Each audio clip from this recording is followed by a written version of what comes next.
Hello, so this is going to be a little video to help you navigate through the website a little better and just to make it easier for you to locate everything. So this is the home page, and if you scroll down, this is how the website works. It kind of just explains everything for you. And here is an Ask the Teacher. If you ever have any questions, you can always just type it in here and I will get back to you as soon as possible. Once I'm done with this video, I will also be posting this video on this page. If you go to presentations, you can see all the different presentations, and I recommend that you take notes on those and just read through everything. And then if you go to helpful activities, these are just extra things to give you new facts and help you retain the information better.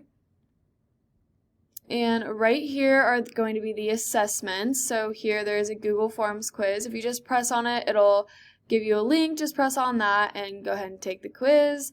And then we also have a calendar, which takes a second to pop up. There it is. And it will have information on when things are due. So if you have any questions, just remember that the Ask the Teacher is always here. It is there for students, parents, really anyone.